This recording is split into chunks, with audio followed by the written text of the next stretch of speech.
उत्तर प्रदेश में होने वाले उपचुनाव की जीत और हार का सिर्फ भाजपा की प्रतिष्ठा से जुड़ी हुई है, बल्कि सीएम योगी की प्रतिष्ठा से भी जुड़ी। कुछ यही हाल समाजवादी पार्टी का भी है, जो 2027 में होने वाले यूपी विधानसभा चुनाव के पहले उपचुनाव में जीत के साथ अपने कार्यकर्ताओं में उत्साह भरना चाहेगी। नमस्कार, मैं शालिनी और आप देख रहे हैं नेक्स्ट 9 न्यूज। उत्तर प्रदेश की 10 विधानसभा सीटों करहल, मिल्कीपुर, सीमा, मऊ, कुंदरकी, गाजियाबाद, फूलपुर, मंझवा, कटेरी, खैर और मीरापुर पर उपचुनाव प्रस्तावित है। निर्वाचन आयोग की ओर से मतदान और मतगणना की तारीखों का ऐलान होना बाकी है। इनमें से 9 सीटें विधायकों के सांसद चुने जाने के कारण रिक्त हुई हैं। वहीं कानपुर की सीमा मऊ सीट सपा नेता इरफान सोलंकी को एक मामले में 6 साल जेल की सजा होने के बाद उनकी विधायकी रद्द होने के कारण खाली हुई है। उपचुनाव वाले विधानसभा निर्वाचन क्षेत्रों में अयोध्या की मिल्कीपुर और अंबेडकर नगर की कटहरी सीटें भी शामिल है।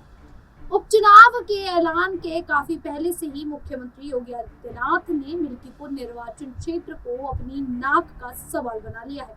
इस सीट को लेकर योगी आदित्यनाथ अब तक 2 बैठकें और 1 जनसभा कर चुके हैं।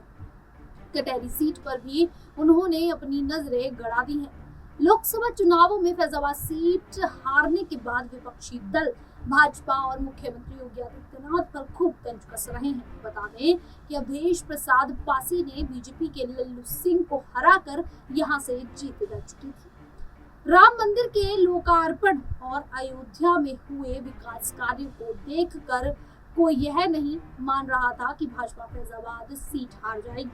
सीएम योगी उपचुनाव में मिल्कीपुर सीट जीतकर फैजाबाद की हार का बदला लेना चाहते हैं, जहां के विधायक अवधेश प्रसाद के सांसद बनने के कारण ये सीट खाली हुई।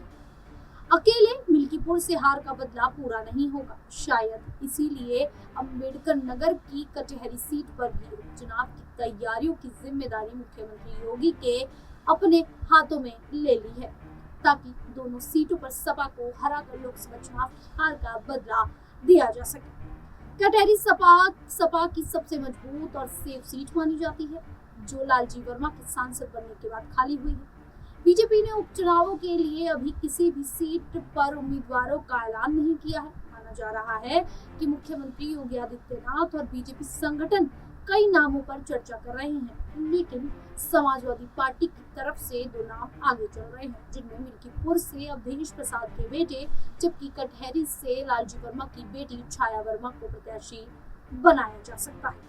उत्तर प्रदेश में होने वाले उपचुनाव की जीत और हार का सिर्फ भाजपा की प्रतिष्ठा से जुड़ी हुई है, बल्कि सीएम योगी की प्रतिष्ठा से भी जुड़ी।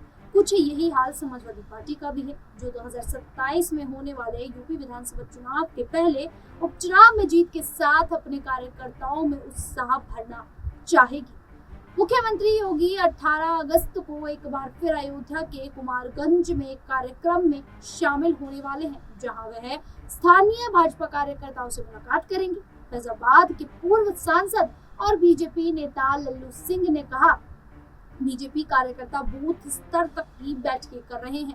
हर कार्यकर्ता चाहता है कि हम जीते, मतदाता सूची ठीक हो, इसका पूरा प्रयास हो रहा है।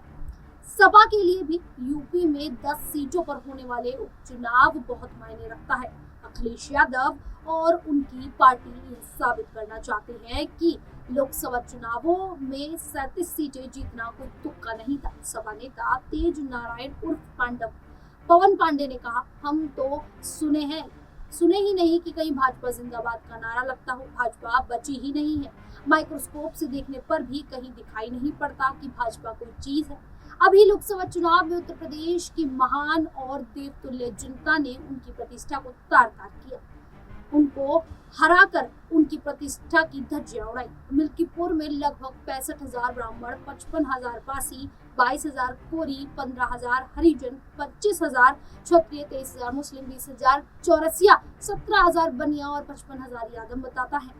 सुरक्षित सीट होने के कारण सभी पार्टियों के प्रत्याशी दलित बिरादरी से होंगे। इस बार बसपा और चंद्रशेखर रावण भी अपने प्रत्याशी उतारेंगे। कचहरी विधानसभा सीट पर कुल 18.50 लाख से ज्यादा मतदाता हैं। इनमें से 4 लाख दलित और 3.70 लाख मुस्लिम हैं।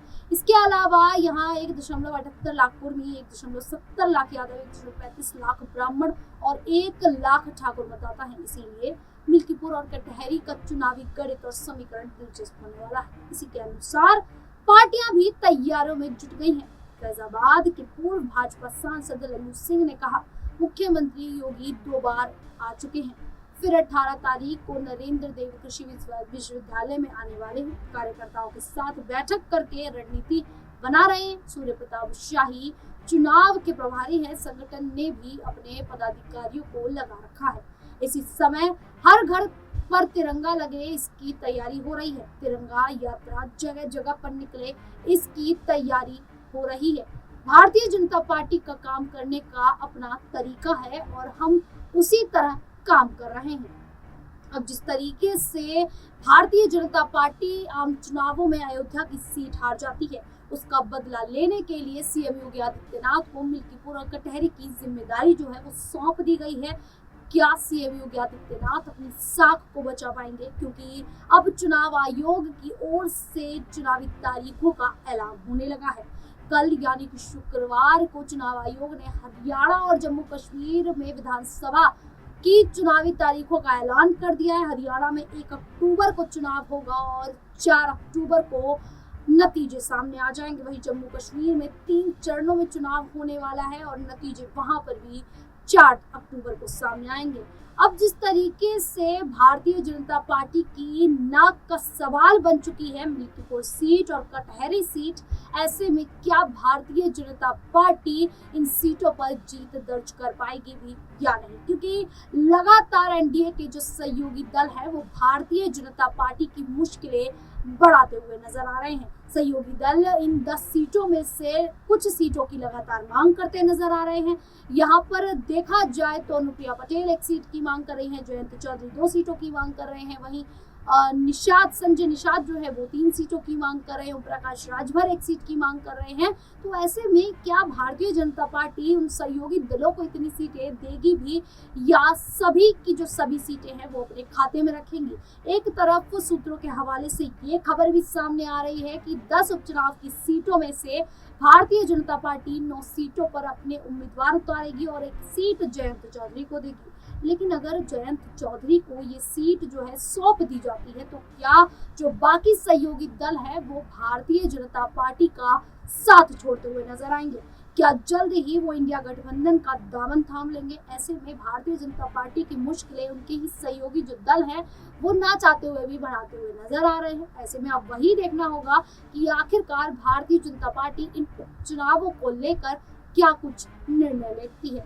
फिलहाल अब इस पूरे मुद्दे पर आप लोगों की क्या राय है, हमें कमेंट करके जरूर बताइएगा। और इसी प्रकार की देश दुनिया से जुड़ी खबरों के लिए देखते रहिए नेक्स्ट 9 न्यूज।